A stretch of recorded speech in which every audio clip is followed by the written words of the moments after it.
বন্যেরা বনেই সুন্দর, শিশুরা মাতৃক্রোড়। আজকে এমন একটা জায়গায় যাব যেখানে বনের পশু পাখি থাকে মুক্ত। ওদেরকে দেখতে হলে আপনাকে বন্দি অবস্থায় যেতে হবে। আজকের ভিডিওটিতে থাকবে রোমাঞ্চকর কিছু অনুভূতি। দেখতে পারবেন বনের বিভিন্ন পশু পাখি যারা নির্ভয়ে ঘুরে বেড়াচ্ছে বন জঙ্গলে। কোথায় এবং কিভাবে যাবেন জানতে হলে না টেনে সম্পূর্ণ ভিডিওটি দেখুন।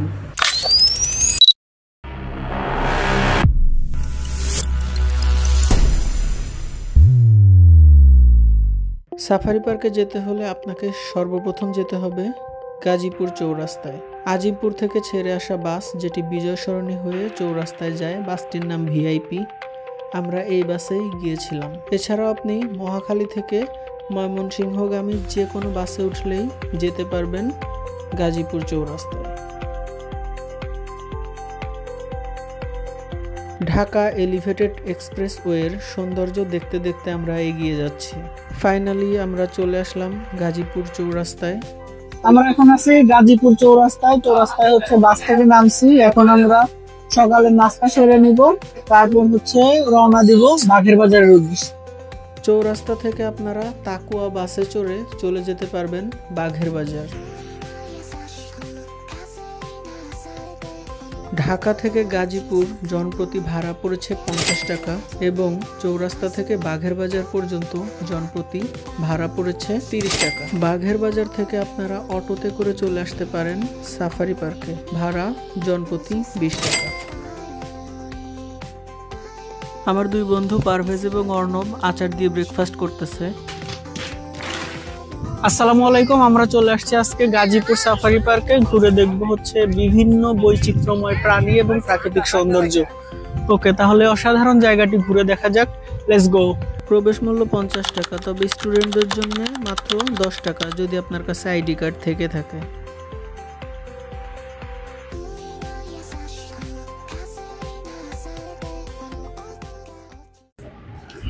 আমি এখন আছি সাফারি পার্কের ভেতর। এখন হচ্ছে সাফারি পার্ক ঘুরে দেখবো। আর প্রবেশ মূল্য হচ্ছে 10 টাকা স্টুডেন্টদের জন্য। আমরা স্টুডেন্টের জন্য 10 টাকা দিয়ে টিকিট কেটে আমরা ভেতরে ঢুকে পড়ছি। আর যারা স্টুডেন্ট না তাদের ভাড়া লাগবে জনপ্রতি 50 টাকা করে। সাফারি পার্কে ঢুকেই ডান পাশে দেখবেন যে সুন্দর একটি মানচিত্র, যে মানচিত্র দেখলে পুরা সাফারি পার্কের কোথায় কি আছে জানতে পারবেন। সাফারি পার্ক হলো বন্যপ্রাণীর নিরাপদ আশ্রয়স্থল, যেখানে তারা খাঁচায় নয় বরং মুক্ত পরিবেশে থাকে।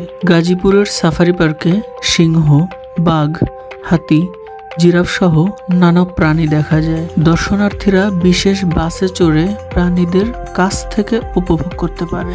এটি বিনোদনের পাশাপাশি শিক্ষা ও গবেষণার জন্যও গুরুত্বপূর্ণ। সাফারি পার্কের প্রধান আকর্ষণ হচ্ছে কোর সাফারি। কোর সাফারির প্রবেশ মূল্য 150 টাকা। আপনি স্টুডেন্ট হলে লাগবে মাত্র 50 টাকা করে। এখন আমরা সাফারি বাসে করে পুরা কোর সাফারি পার্কটি ঘুরে দেখব। যাই হোক, ফাইনালি সাফারি বাসে উঠে পড়ছি। এখন হচ্ছে এই কোর সাফারি পার্কটা ঘুরে দেখব। সর্বপ্রথম আমরা ঢুকবো আফ্রিকান সাফারিতে। সাফারি পার্কের সবচেয়ে ইন্টারেস্টিং ব্যাপার হচ্ছে সব পশু পাখি উন্মুক্ত আর আমরা বাসে বন্দি। এজন্য এখানে পশু পাখি দেখা অনেকটা ভাগ্যের উপর নির্ভর করে থাকে। আপনার ভাগ্য যদি ভালো থাকে তাহলে আপনি সব প্রাণী দেখতে পারবেন। আফ্রিকান সাফারিতে ঢুকে দেখি অনেকগুলা জেব্রা। এই জেব্রাগুলো আমাদের বাসের সাথেই ছিল। সব জেব্রাগুলো আমরা খুব ভালো মতো দেখতে পারছি।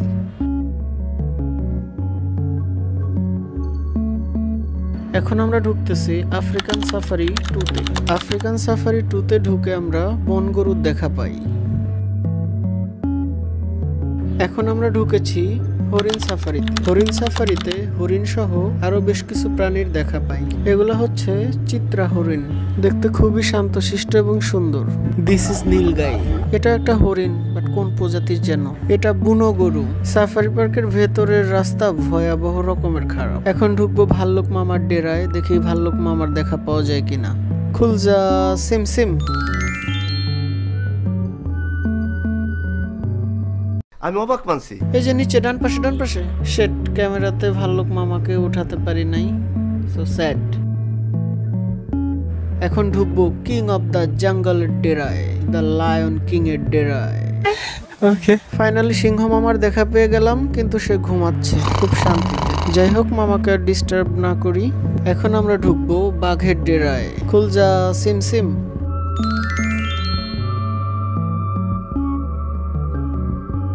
ওই যে বাঘ মামা চোখ করে তাকায় আছে অনেক দূরে। সাফারি বাসগুলো এত স্পিডে চলে যে ভালো মতো প্রাণীগুলা দেখতে পারি না। এটা আসলে ভালো না। প্রাণীগুলা দেখলে একটু দাঁড়ানো উচিত, একটু সময় বেশি দেওয়া উচিত, বাট সময় বেশি দেয় না, সময় খুবই কম দেয়। এজন্য ফোন নিয়ে অলওয়েজ রেডি থাকতে হয়। যখনই সামনে আসবে তখনই ক্লিক করতে হবে। ধরতক্তা মারপেরেক টাইপের। ফাইনালি সাফারি পার্কের মেইন আকর্ষণ অর্থাৎ কোর সাফারি ঘোরা শেষ।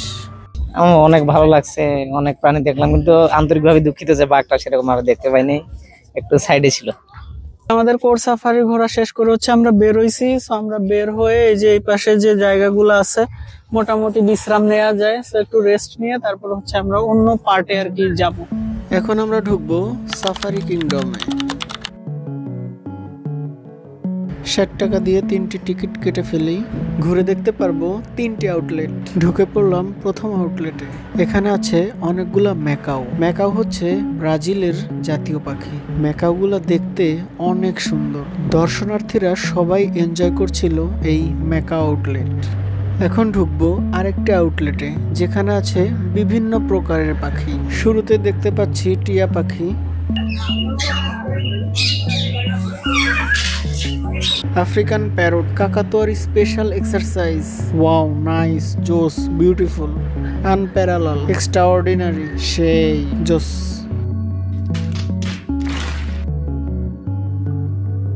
এখন আমরা আছি অ্যাকোরিয়াম গ্যালারিতে। এখানে প্রচুর পরিমাণ অ্যাকোরিয়াম আছে, যেখানে বিভিন্ন প্রজাতির মাছ রয়েছে। এখানে চাইলে 9D মুভি দেখতে পারবেন, বাট আমি দেখবো না, কারণ আমি গরিবস। প্রজাপতি দেখবেন ডান পাশে গেটেতে বেরের সামনে গেলে আমাদের দুটো মিউজিয়াম আছে, বন্যপ্রাণী, সামুদ্রিক প্রাণী, ডলফিন, হাঙর, শাহবুক আছে। 40 টাকা দিয়ে টিকিট কেটে ঢুকে পড়েছি প্রজাপতির আস্তানায়। এগুলো হচ্ছে প্রজাপতির ডিম। ডিম থেকে লার্ভা, তারপর প্রজাপতি। এখানে সেটাই দেখতে পাবেন। এখন ঢুকছি প্রজাপতির বাগানে। এখন আমি আছি হচ্ছে প্রজাপতির বাগানে। এই বাগানটা পুরাই হচ্ছে প্রজাপতিতে ভরপুর। এর আগের গ্যালারিতে গেছিলাম, ওখানে হচ্ছে প্রজাপতির চাষ হচ্ছিল। সেই চাষকৃত প্রজাপতি হচ্ছে এখানে ছাড়া হয়। বেশ জঙ্গল জঙ্গল ভাব। এখানে এসে খুবই ভালো লাগতেছে, মানে একদম ঠান্ডা, যদিও গরম পড়তেছে, বাট তুলনামূলক গাছের ছায়ার নিচে দাঁড়াইলে অনেক ঠান্ডা। এই জায়গাটা আমার খুব পছন্দ হয়েছে। এটা হচ্ছে ফ্যান্সি কার্প গার্ডেন। এখানে কিছু কার্প মাছ আছে যেগুলোর রঙিন। এই মাছগুলোর নাম কি জানলে অবশ্যই কমেন্টে জানান। এই যে বাচ্চাটা টায়ার্ড হয়ে গেছে, কচি বাচ্চাটা। ওর সাফারি ঘোরা শেষ করে হচ্ছে আমরা সাফারি কিংডমের কয়েকটা আউটলেট ঘুরছি, বাট এখন খুবই টায়ার্ড। এই জন্য হচ্ছে এখন একটু রেস্ট নিচ্ছি। বিশ্রাম নেওয়ার পরে আমরা আবার পরবর্তী সেগমেন্টে যাব বা অন্য জায়গায় যাব। আমরা সবাই টায়ার্ড। আরে এই যে পারভেজ হচ্ছে বেশি টায়ার্ড, মনে হচ্ছে যে এখন একটু ঘুমাই। এখন আমরা আছি কুমির পার্কে। দেখে মনে হচ্ছে একটা মরা কুমির পড়ে আছে। সাফারি পার্কের একটা ভালো দিক হচ্ছে প্রচুর পরিমাণ গাছ আছে, আর এখানে হচ্ছে মাঝে মাঝে এই যে এরকম বসার কিছু জায়গা আছে। আমার পিছনে দেখতে পারতেছেন যে বসার জায়গা, তারপর ওই যে পিছনে সবাই বসে আছে, তারপর ওই পাশে বসার জায়গা আছে। সো আমরা আছি এখন হচ্ছে সাফারি কিংডমে। সাফারি কিংডমের আশেপাশে বা অনেক জায়গায় হচ্ছে বসার বা রেস্ট নেয়ার জায়গা আছে। এটা ভালো, কিন্তু আসলে এটা পর্যাপ্ত না। এত পরিমাণ দর্শনার্থী, সেই তুলনায় বসার জায়গা খুবই কম। বসার জায়গা আরো বাড়ানো উচিত। আর সাফারি পার্কের যে পরিবেশ, রাস্তাঘাট, বিশেষ করে কোর সাফারির রাস্তা খুবই জঘন্য। এই রাস্তাগুলো অবশ্যই ভালো করা উচিত। এখন ঢুকবো নেচার হিস্ট্রি মিউজিয়ামে। এই কম্পার্টমেন্টে বিভিন্ন প্রকার মাছ প্রিজার্ভ করে রাখা হয়েছে, আর পাশের কম্পার্টমেন্টে বিভিন্ন প্রকার প্রাণী প্রিজার্ভ করে রাখা হয়েছে, যে প্রাণীগুলা ইতিহাসের সাথে সম্পৃক্ত।